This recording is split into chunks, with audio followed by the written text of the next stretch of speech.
And welcome to the XLNC Analyst Desk. I'm the Idea PC, joined today by Ashley alongside me here. And what a matchup we had there between Glacial Esports and Glaive Esports. The dark horses here in this matchup. Glaive ending up with the W here in the first game of this midway testing grounds here. Ashley, that draft, you gotta say, unfortunately, the Ornn not even getting to level 13 for the upgrades there. A lot of things just kind of seem to break down there after some of those dragon fights went wrong.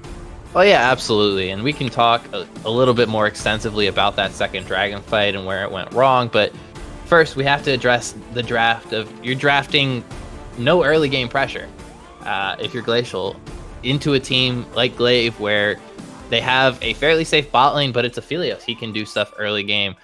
Corki can make roams happen. Fiddle can make things happen as well.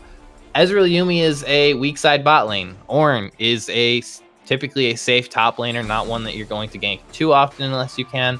And Victor, again, wants to scale, not the most gankable lane overall.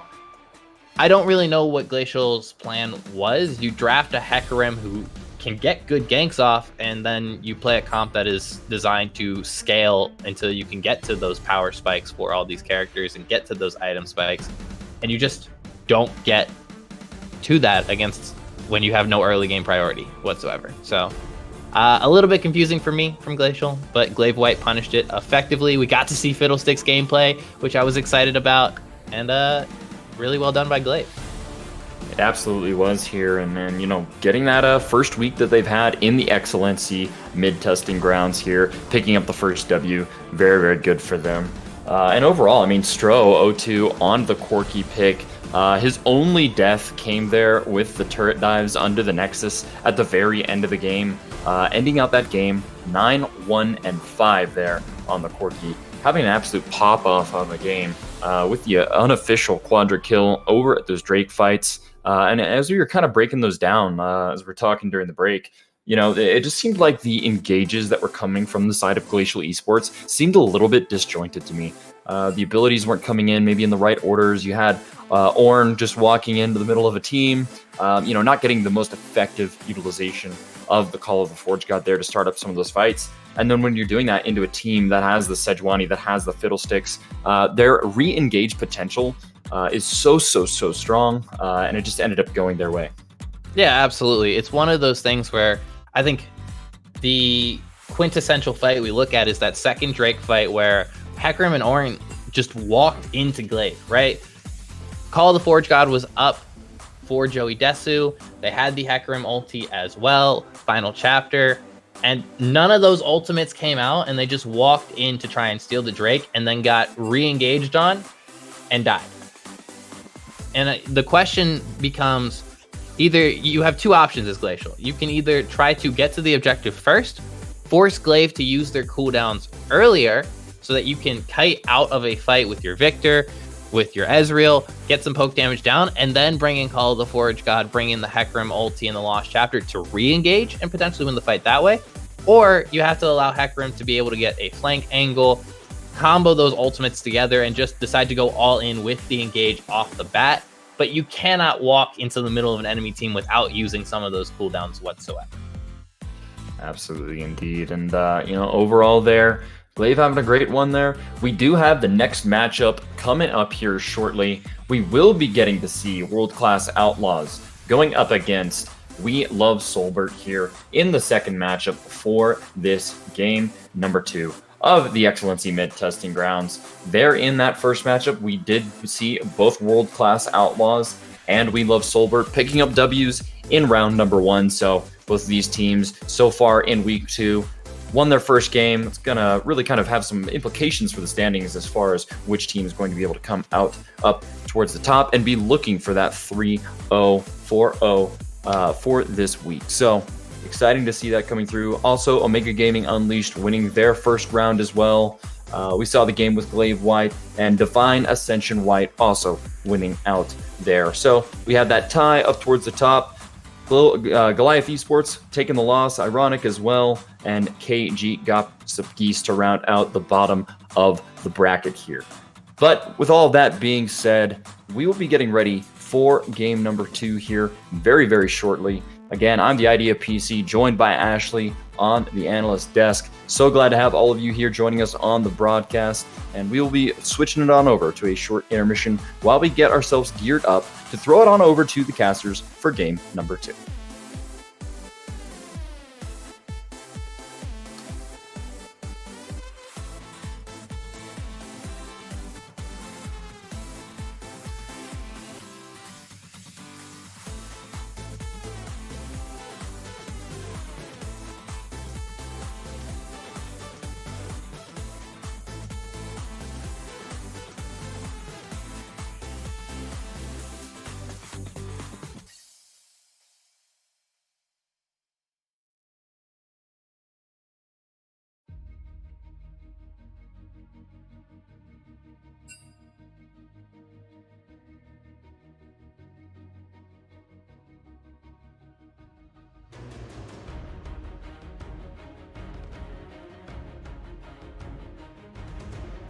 Hello, and welcome back. Game number 2 of these mid-testing grounds.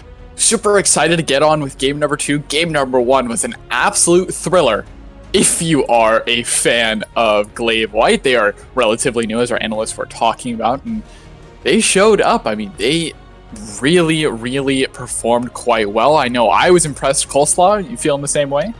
Yeah, I mean, it was a fun game if you were a fan of relatively clean League of Legends. It was hard to poke holes in how Glaive White played, you know? They closed the game out about as efficiently as they could have, and it was respectable gameplay. Like, it didn't raise too many questions. I'm like, yeah, you know, they're going to take the Baron because they can, they're going to take the Soul because they can, then they're going to win the game because they can. And no dawdling, no waiting around, no just pitter-pattering and biding your time and missing out on opportunities because you don't want to push your limits. They were gas pedal down. They floored it, man, and they closed the game out super efficiently. So that's behind us now. We're looking towards World Class versus We Love Solbert. We're waiting on draft to start here. Any thoughts about this game? Yeah, I mean, the only thought really I have going into this one is I hope we get the same amount of action that we got in the first game, Coleslaw. I mean, that was super fun to watch. You are right, though. We are on to game number 2. We'll miss game number 1, but I'm super excited for this one as draft just now does start up.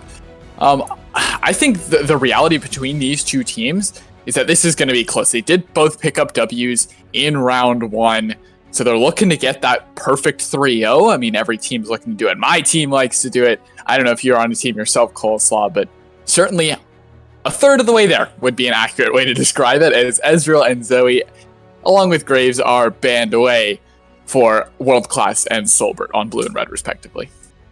Yep, and I mean, you could think of it like a clash bracket, almost. You know, you got 3 games, you win all of them, then you get first place, and it's that easy. So it's a good way to spend a Tuesday night. We see some bans coming in, including a target ban in the form of the Zoe here.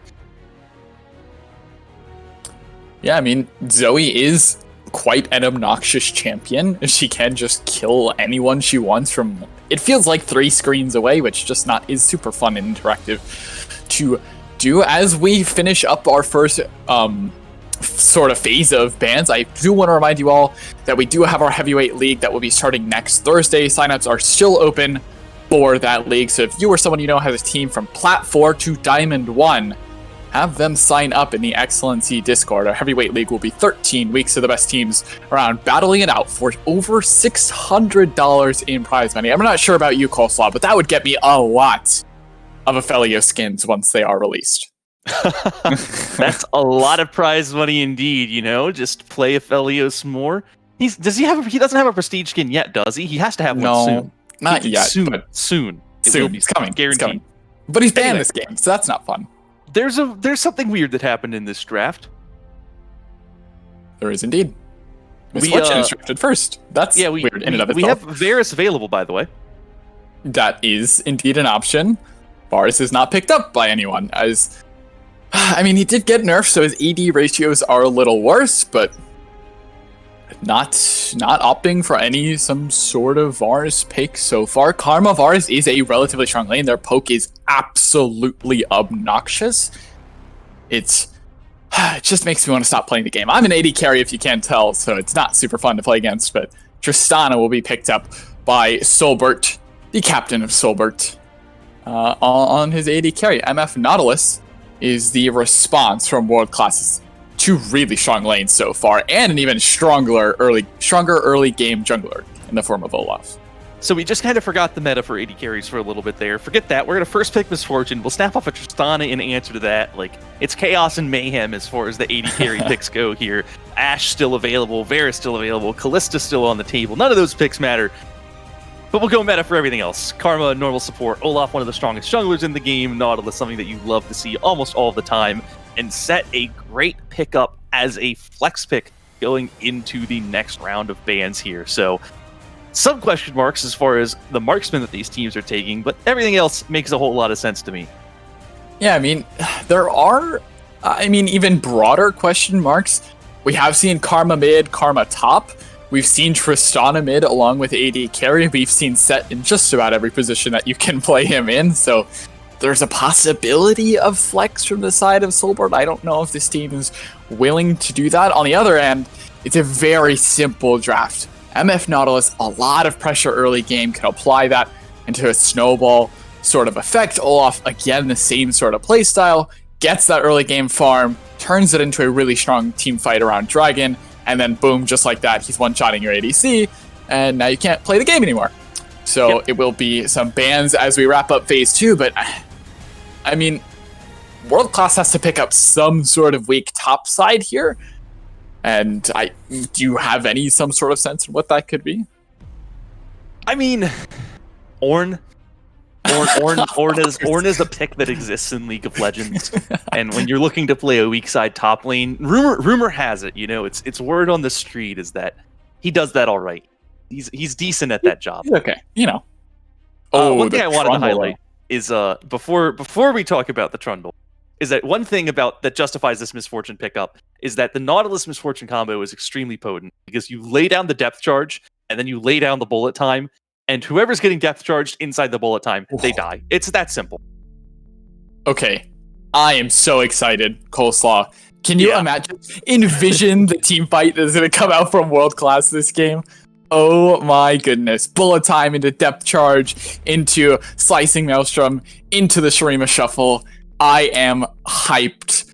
Less hyped about Solbert's draft. It seems more down line as sort of we're just going to pick very strong champions, but they don't have, as clear of a win condition. But all right, as draft is finished up, we do have our final lock-in. Set will be going top. No jungle or support Set this game. Veigar mid to round out that team in terms of scaling. Yeah, and it's interesting. You point out the two different kind of draft ideas here. World Class have a high damage, high AoE, wombo combo team fight. It is really the only way to put it. If you can find it engage with the Nautilus or the Kennen, there's so much damage packed into the Azir and Misfortune to follow it up that you will kill whoever gets caught in that. It doesn't matter if it's Set or Trundle, they're going down all the same. And that gives them just a really great idea. We skirmish, we play around our ultimates, use those to get these objectives, and it's really that straightforward. Whereas the Solbert composition is a little less clear. You've got some interesting picks that are kind of trying to do different things. Veigar wants to try and set up in choke points, go for picks and just denial of zones. Set wants to engage fights outright. He's got the showstopper where he wants to go in, disrupt the backline, and make things happen. And I think those two picks in particular aren't really working that well together. Yeah, there is some sort of discrepancy between Solbert's draft, right? You have Veigar, who is a zone denier. If you get caught out, you will get blown up. That's a response to the Kennen. I think it's relatively intelligent, right? The Kennen's driving your team, you throw up a cage, you don't allow him to freely roam around your backline, right? You keep him kind of sectioned off. But the other end of the fight, you have Tristana and Set, who both want to jump over walls and, create chaos in the backline. So you're almost just leaving this Veigar and Karma to just deal with the Kennen and Olaf who will be running at you. I don't know if the DPS will be too far split up for Solbert to deal with that incredibly strong team fight. Maybe they opt into a split push style comp where you put Veigar and Set in a side lane, or maybe you just put Set in a side lane. We'll surely find out, but at some point you do have to fight around Drakes, right? You have MF Nautilus, so they have mid prio. They have Azir, so they have mid prio. So maybe this is just another Drake-oriented style game like we saw last game. But yeah, I'm very excited. The word of the day now, Coleslaw, is Wombo Combo. I'm hyped. I love to cast these sort of matches. Yeah, and it's explosive. It's fortunately for me, just not all that complicated. There's very little to think about when you've got this Wombo combo comp. It's, can they go in and get a fight? Like, can Kennen do the thing that he wants to do? If yes, they'll win the fight. If no, they won't. Having Flash available is really the big thing there. It's a huge enabler for the Kennen because he can't go through the Rage Cage from Veigar if he doesn't have the Flash. But when he does, there's no stopping him, and that can spell disaster. I think the one redeeming quality here for Solbert's comp, if anything else, is this Karma. It's such a versatile, utility-packed champion that can do so much. If you win a fight, you can use the Mantra Inspire to go in and chasing with the movement speed. If you lose a fight, you can use the Mantra Inspire to give everyone massive shield to deny the chase down damage and zoom away. And that means that it just enables the team to do what it needs to do in any given moment. It can deny a good chunk of the AoE damage. If you get that Inspire down right as the Slicing Maelstrom comes in, then you can more or less mitigate the Kennen, because though he does damage, he doesn't do enough damage to get through an ult shield from this Karma. And that can be a clutch way to save the game for the We Love Solbert composition. And that's kind of what they're banking on more than anything else. I think the Karma is the linchpin in this team composition. Yeah, I mean, I would absolutely agree with you that if the Mantra Inspire, those shields come down, the Kennen Engage doesn't look as scary when you have all of that Slicing Maelstrom damage just chunking away at your shields, right? You still have the HP bars to melt through him. The only question mark then, well, two question marks I would say, is what about the Olaf and Azir, right? He goes unstoppable, so be damned to your cage. I will just run through everything and find you, and I will kill you. Sort of serial killer-esque from Olaf. And then Azir has a lot of playmaking potential with his EQ combo, that Shrima Shuffle that can shove in carries to someone like an MF or to a Nautilus to lock them down and blow them up. So certainly a lot of moving parts when this team fight does break out. I don't think Sobert's going to really opt into a team fight. I think it's probably going to find them.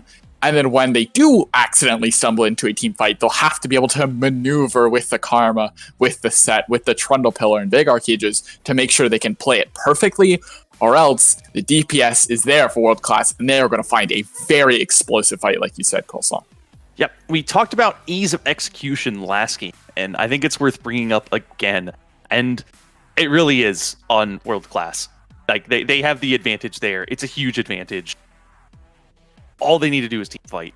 Now, the thing is, if We Love Solbert is able to play around it, if they're able to minimize the amount of value that these huge Wombo ultimates have, that's really a huge portion of the kits of several of these champions on world class. If the Misfortune Bullet Time doesn't find several targets, if the Slicing Maelstrom doesn't get stuns and damage down that actually matters, then suddenly they're running really low on tools. And that can mean that they're not able to win fights if they do not connect with these key abilities.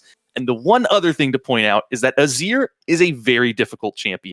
It's not really a concern at the pro level of play, where everyone has the time and the capacity to practice and put in hundreds of games on a champion with such a steep learning curve. But in Platinum or in Low Diamond, it's still difficult. And for a non-Azir main to pick up this champion, you kind of have to lower your expectations a little bit. Chris Meister has played Azir 5 times in ranked and won none of those games. He has a 0.65 KDA on the champion. That's not to say he can't play it. He's been practicing it. We can see that he's got several games on it. Not every game is a disaster, but whereas if it was someone like Bjergsen on the Azir, you would be thinking, like Azir's perfect in this game. It's a little more concerning and a little less automatic here when it's someone who isn't quite as comfortable on that pickup. Yeah, I mean, the Veigar was the response, so technically Solbert and Gentle should have this counter pick. I mean, we did get to see the Veigar last pick. They're rounding out their comp, they're rounding out that mid lane, so I mean, we'll see if Chris can keep himself stable under that pressure and be able to pull off those incredibly difficult Shurima shuffles. I know there's a lot of complicated combos that Azir can do. With that being said, I'm super excited to watch this game, super excited to give you guys all the deets and info as we load up onto Summoner's Rift. Don't go anywhere, we'll be right back as we get ready for game number 2.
All right, ladies and gentlemen, we have loaded up onto Summoner's Rift as both these teams are ready to fly out of their gates. I'm Necrox. Coleslaw, are you ready?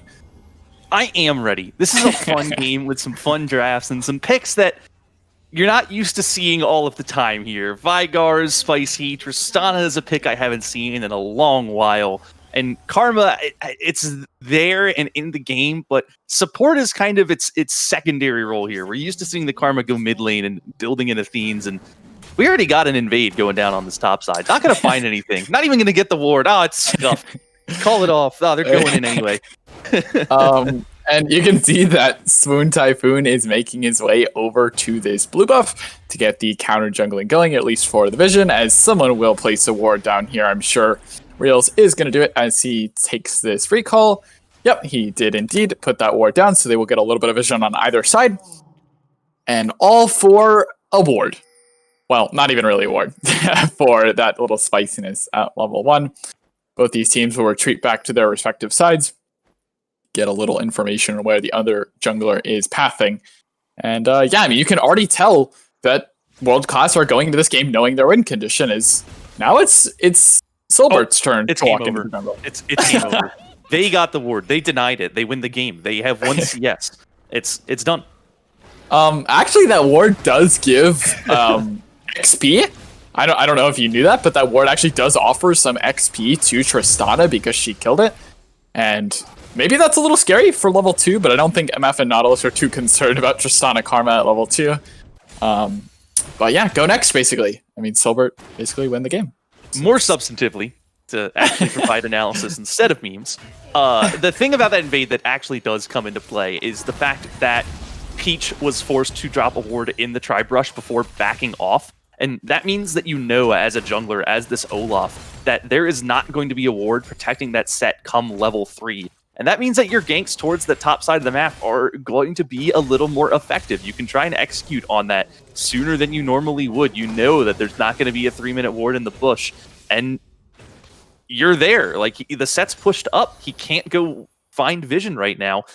And instead, Reels is just going to path the bot side. So ignore me and ignore what I said because we're not going to capitalize on that, which is fine. It's not that you have to. It's just an option. Well, that's really interesting, actually, that you mentioned that, Coleslaw, because now Reels gets triple buffed. He does not ever get a red buff in this game. I mean, it's not like Olaf really needs a red buff, to be honest, but he doesn't get that advantage. So now this Trundle gets to triple buff him, and it's where you would think Olaf is a really strong early game jungler because of this advantage that they got, they're going to be able to take advantage of it as some heavy trading in top side does occur. But yeah, now Olaf doesn't get to play League of Legends for a little bit as he has to sit back and farm. Yeah, and it's curious to me because they knew that Swoon Typhoon was starting on that red buff, and at that point, as a jungler, you need to commit to saying, I'm going to stay on the top side of the map. I think Swoon Typhoon probably assumes that his red buff is down. You can see that the Trundle has not gone into his topside jungle at all, because you just assume at this point, like, of course we're vertical jungling. Like, they know I started that red buff. They know I was on the bot side of the map, so they're going to go take my red buff, and it's fine. Except, well, maybe Reels goes up there now? Well, they're going to engage onto Chrismeister. Now it's a 2v2. They don't actually win this, as Reels will do way too much damage at this point in the game, so it's forced to disengage from Solbert as the cage does come down. But yeah, that red buff is still chilling. Goldsly, it's having a good time. It's maybe the junglers will meet there now. Yeah, Swoon Typhoon still has not checked it. He's gonna go find an Olaf, perhaps. This is the weirdest early jungle pathing I've seen. Was it the 4.5 minute red buff steal? Like, when was the last time you saw that? It actually works too. Reels just gets it. He gets it. Yeah, I mean, he gets the red buff. Finally, it goes down, and now Reels gets to steal away Krugs as well. So maybe just simply because of the lack of vision, Reels is now back ahead of Swoon Typhoon in farm, and it's very confusing. But Reels knows something we don't. I think it's that simple. I think his brain is just bigger than ours, and his pathing worked out perfectly because he just knew. He knew. It was all planned. And you see the question mark things coming in. Swoon Typhoon, he walks up to his Krugs and finds nothing. He's a sad Trundle. He's like, oh, what the? Why are my Krugs down right now? It works. Sometimes the surprise factor is all you need to get an advantage. Mixing things up, doing things unpredictable, like suboptimal play can be superior play if it's not expected and it does generate a lead. So I think that's what we see from Reels. It's just kind of a little bit of jank, but it's jank that generates an advantage because it really does result in some out jungling. We call those low tier mix-ups, Coleslaw, when you're doing something that the enemy would not expect, probably because it's a lower skill level than they would expect. Low tier mix-ups are a favorite. That is my excuse for when I misplay and die 3 minutes into the game. Just a low tier mix-up. But with that being said, Solbert do get this Drake, maybe because of that jungling. So maybe, Coleslaw, this was their plan. Leave that red buff alive, and then we just trade Drake for it. Worth, right? I mean, Swoon Typhoon Drake now. This is a game of 4D chess. The junglers are thinking 15 steps ahead. we are mere mortals trying to comprehend. Now, I think that's just a matter of Swoon Typhoon recalled, gets the jungle item and says, well, hey, I'm a Trundle, I have a jungle item. Dragon hasn't gone down yet, so I may as well take it. And with the bot lane priority, it's pretty much automatic. So nothing too complicated or crazy there. They're just going to snag a free Ocean Drake. It's a good Drake to get this early on in the game. The sustain is often overlooked. It's not as big a buff as it used to be, but it still does provide good, decent healing for laning phase. And in a matchup like this Veigar Azir lane, it can actually be a good way to keep the Veigar alive. Yeah, certainly can sort of help him out.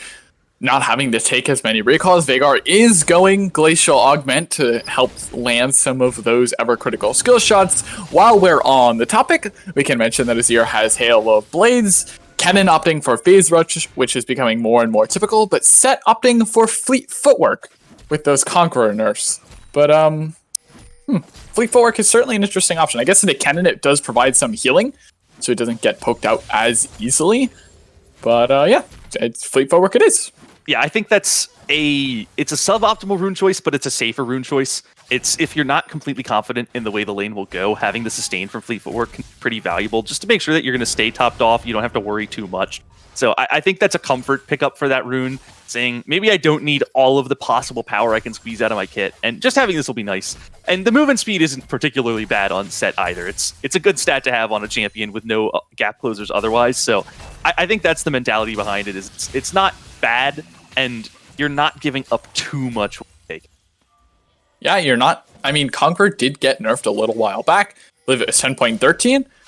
That nerfed Conqueror, so a couple more stacks required now to proc that ability, but no issues for my main man, Set the Beast, in the top lane. So, I mean, you can see Swoon Typhoon is already back in Reels' jungle. He just recalled there inside of his topside, so taking advantage of this sort of 4D chess that was going on. They're just about equal in farm.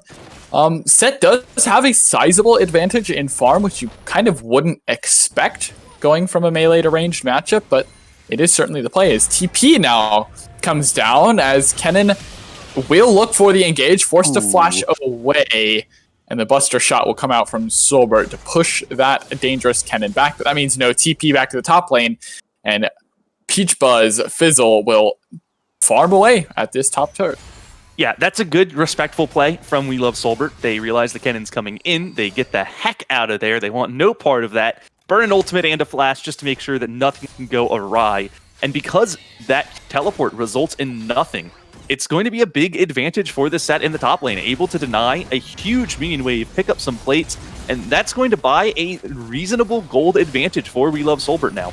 Ooh, and it's going to be the engage onto Solbert, forced to flash away himself, and that is the might of MF Nautilus. Get caught out by one of those hooks and risk death. If Nautilus were 6 and had that depth charge available, this may be a different story. We may be looking at first blood. But alas, 10 minutes into this game, and blood has yet to be spilled. Only that of an Ocean Drake. Next one will be up relatively soon. And Rift Herald was secured by blue side. So now we're going to look at an engagement just like that. First blood goes down, but it may be responded here by Swoon Typhoon in the mid lane. Won't find Kriz as he's forced to cleanse, but Reels now has to go unstoppable, but he's ticking down to red buff, and it's 1-for-1 across the board as Swoon Typhoon takes a bite out of Reels and sends him back to the fountain.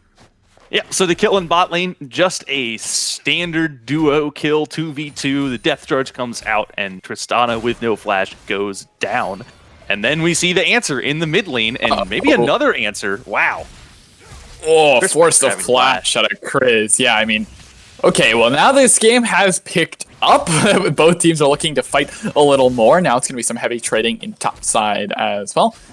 But at the end of the day, it's not game over for anyone just quite yet.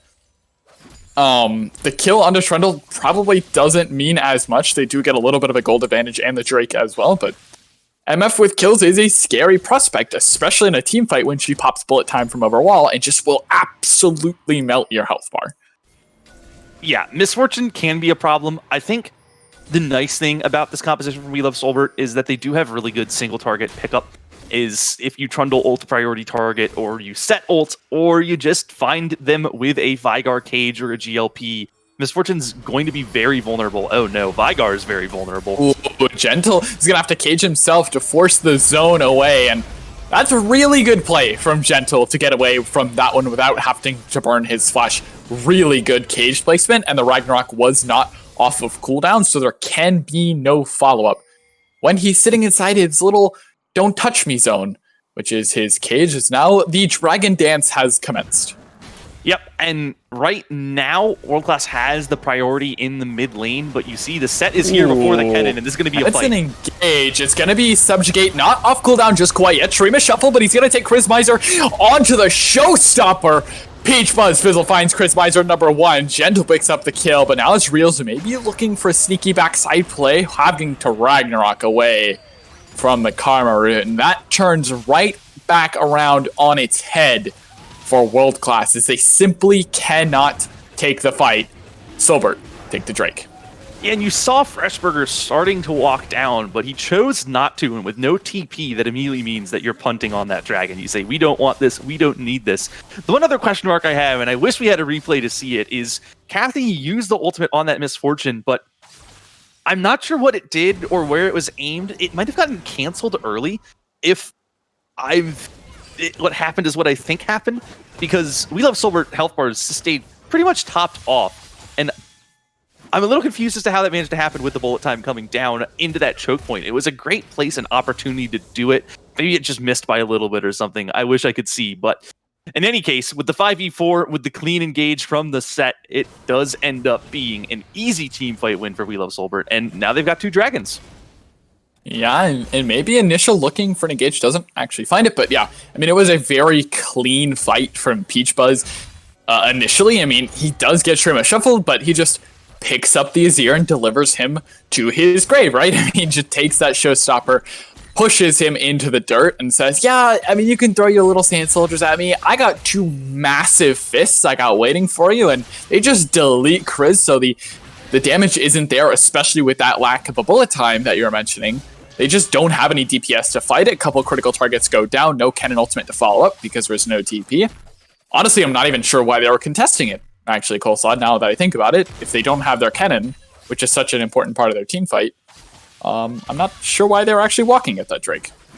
I think it was a bit of miscommunication. It looked like the cannon was walking down, and that was why they were in the river, as they figured they were going to fight. But then when the cannon wasn't there anymore, they started backing off. It was just a little too late, because by the time they were backing off, Peach arrived into their backline, and that turned it into a disaster. But it is still only 2 kills. It is still only 1 dragon. It's not soul point. It's not the end of the world. It's just not ideal.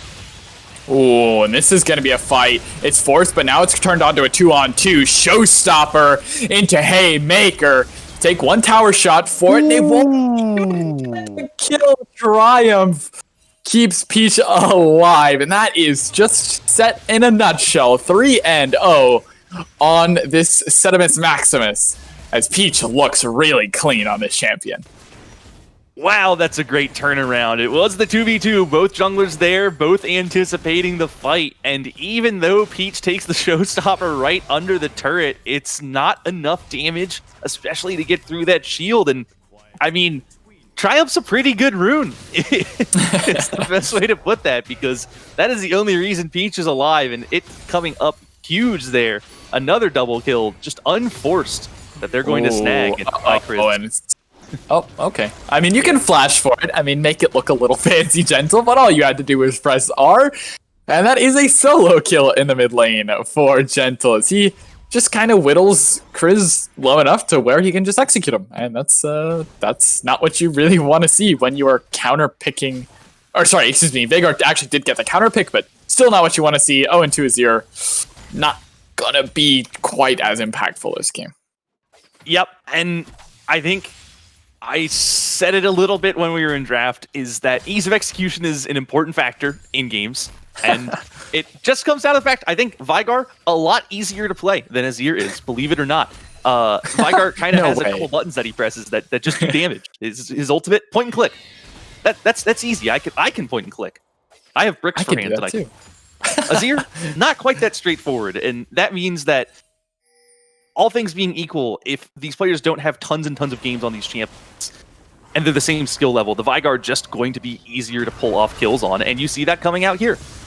And they're going to look for something, and now it's Freshburger finding himself in a bad spot again, but they're going to hop back down into the bot side. His initial is very, very low, but now it's Reals trying to chase down Peach Buzz. His ultimate is available, will not be able to do it on the Ragnarok target, will fly past him, carrying no Olaf, and Peach Buzz will get... Oh, Reals, no! Can't auto the set past the turret, and oh my goodness, what a chain of events, Coleslaw. Yeah, it looked okay, and then it looked real bad real quick. You can't dive a set like that. You're kind of low on mana, your Ragnarok is timed out, and Peach knows this very well, just goes ahead, lays down the Facebreaker Haymaker, and says, your mistake was walking into my turret. Now Kathy's mistake is walking into their own jungle. Oh no. oh, Buster Shot won't do it. Bullet time comes out just for laughs and giggles at this point, as Silver picks up his first kill of the game, putting himself on the scoreboard. That's a lot of damage from Gentle. Won't find the kill just quite in the mid lane, and it is slowly starting to leak the hope out of World Class this game. We were complimenting their draft, but it's just simply outplay from the side of, honestly, Peach this game. He has been absolutely phenomenal in this top lane. Yeah, this set has been a massive influence. The Veigar, a little bit to the same extent, getting this first or second turret mid lane, I should say. And that's a big deal, you know, when both of your solo lanes are able to just snag turrets at 17, 18 minutes. That's a sign that laning phase went pretty well for you, you know? Like, it's not a big rotation or big team play. It's not heralds knocking down these turrets. It's just the constant pressure that these two picks have exerted that are able to secure the top turret and then the mid turret, and now it's bot turret under fire as the last outer structure remaining for World Class Outlaws.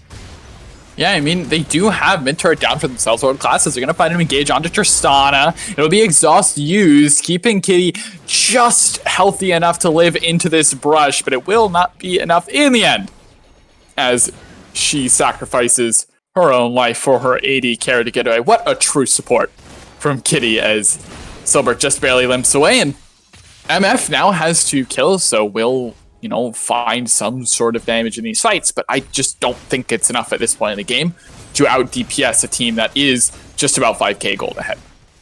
Yep, but with a turret going down, World Class Outlaws are going to have something. You know, it's not like the game is completely lost. Not everything is going against them. They do have this one shining light in the form of this Misfortune. Even in farm, up a kill, has that turret gold. So that's going to make sure that Kathy is at least relatively powerful here. And all it takes is one wombo. That's kind of the way these compositions go. Even if you fall behind early, there's always that big team fight comeback potential. If you can land a Slicing Maelstrom, land a Bullet Time, get a very clean Emperor's Divide, then it can be a turnaround. The issue, you can't land clean Emperor's Divides when you're dead. Yeah, I mean, he did use it, right? It did hit a target, but Veigar also likes to hit targets, and just a very easy kill for Gentle on the Veigar, and that's a very strong Veigar, right? At 3-0, 2 slow items plus the natural high tech GLP as Rails will go unstoppable, trying to find Kitty one more time, and he will find that kill in front of the Drake, and with it coming up in 3 minutes, that doesn't really mean just about anything. I mean, congratulations, you got the kill, but yeah, I mean, just kind of trading around the map now, and they find a response kill, so that's something, right? That's something to be proud of. Yeah, you take what you can get when you're losing by 4k gold at 20 minutes. You know, anything counts. Any bit of pressure, any bit of gold, it helps you keep yourselves afloat. So, though the kill doesn't convert into an objective or even any counter jungling, it's still a kill. It's still gold on this Olaf, who desperately needs it, because he's going Warrior Cleaver, which is a choice that you could make of Legend. And that means that he needs to be high income, so getting that kill matters a lot, actually. Yeah, I mean, it certainly does, and I cannot discount World Class out of this game. I mean, you were talking about it earlier, that all it takes is the one wombo into the ultra combo, and the game just like that, just in the snap of a finger, is turned right back around, and now you're looking at, oh my gosh, they just took Baron, oh my gosh, like, we lost Soul Point, like, okay, now this game is, like, really problematic, and we're gonna see that in, I would estimate, roughly a minute and 37 seconds-ish when this Soul Point does come up, and it's just, you know, can you land your ultimates on the right targets? Is Bullet Time going to come out correctly? Are we going to get the Cannon ultimate? Are we going to get, you know, the Shurima Shuffle in the right place? And on the other end, we have to look at, you know, Inspire Mantra, Tristana ultimate, and things like that, but it's just going to come down to this one fight. Yeah, and it is kind of do or die for the side of World Class Outlaws.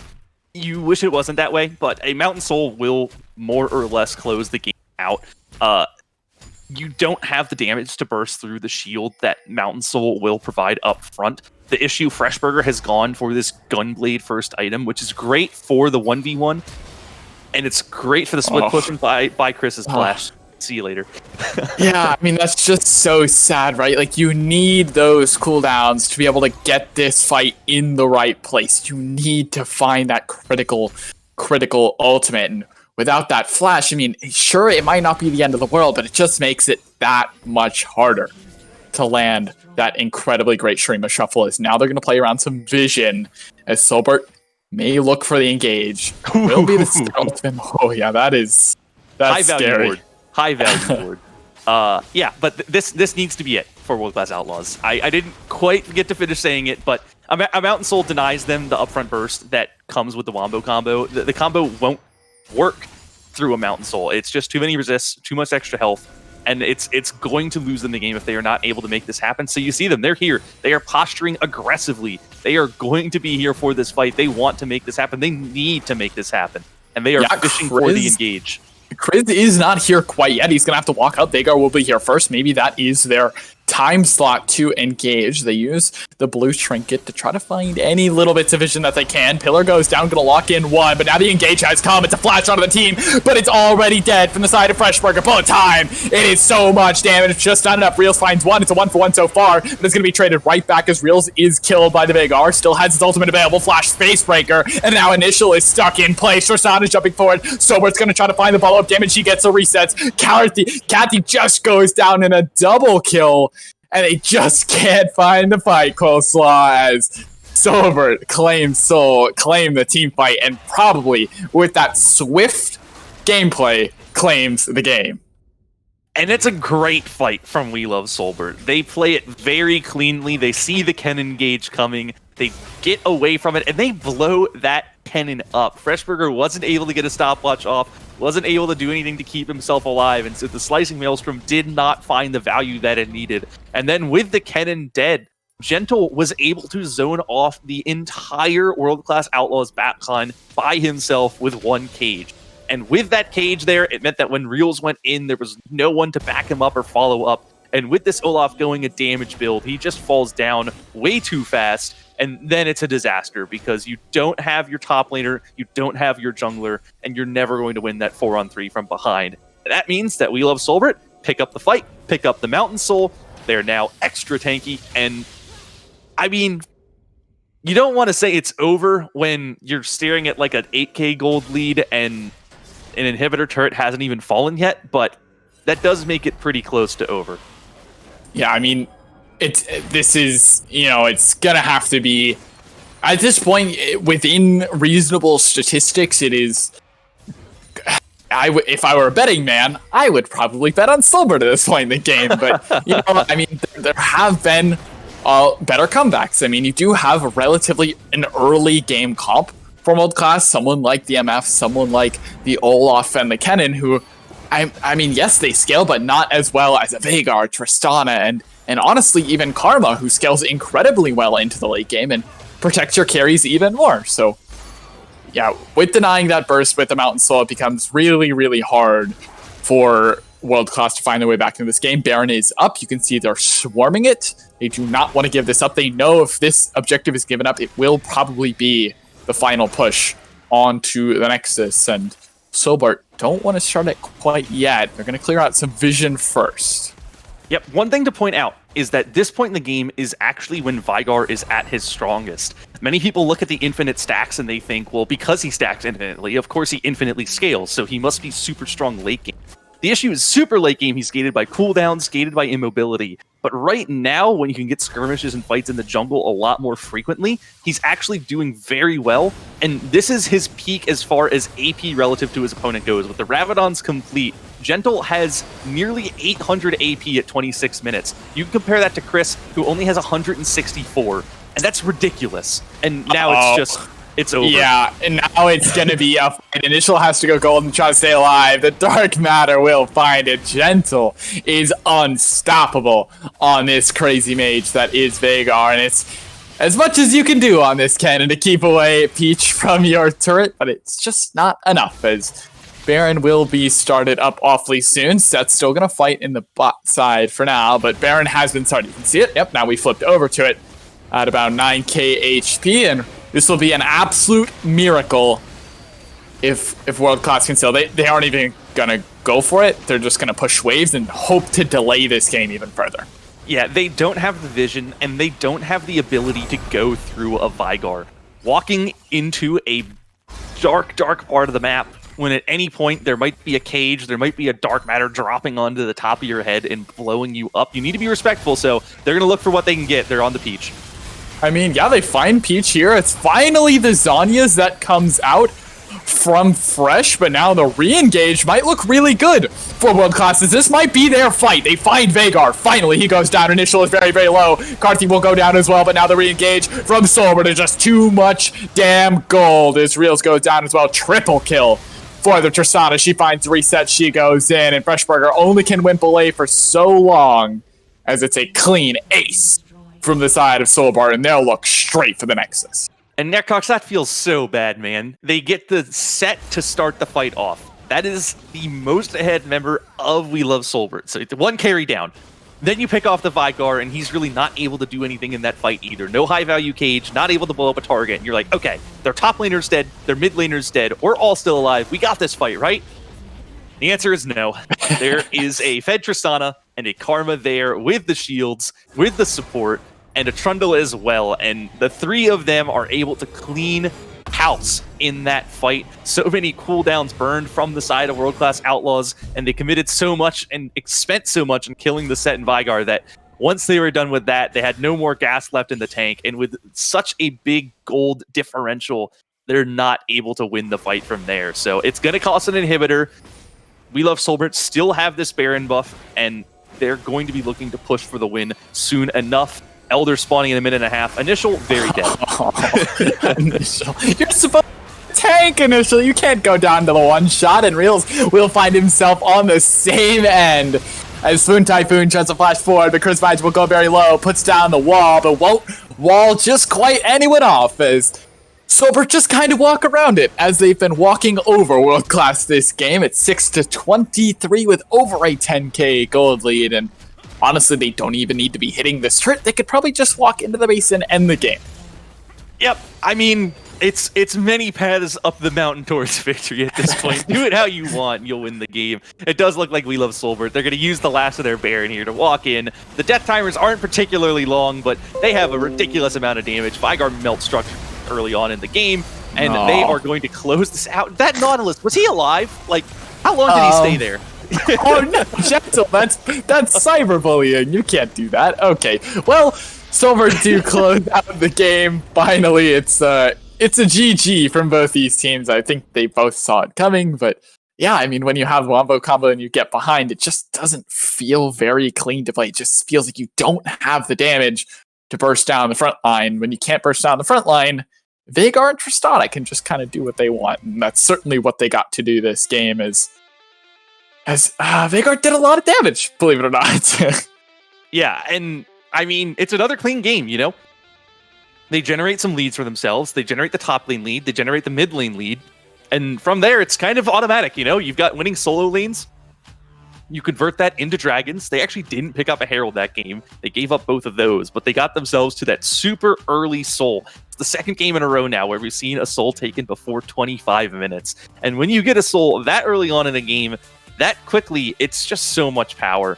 And it's so hard to lose at that point because you've been dominating the map pressure up until that point, and then you just get this massive buff. And when all of your carries are ahead, all of your carries have just half an item to a full item ahead of their opponents, it makes the game so easy to play.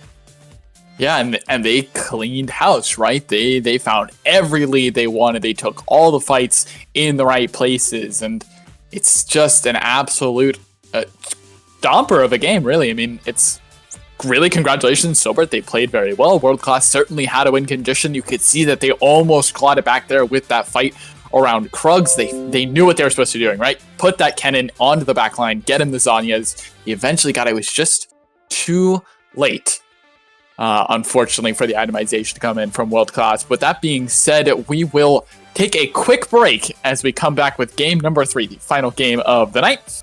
Don't go anywhere. We'll be right back.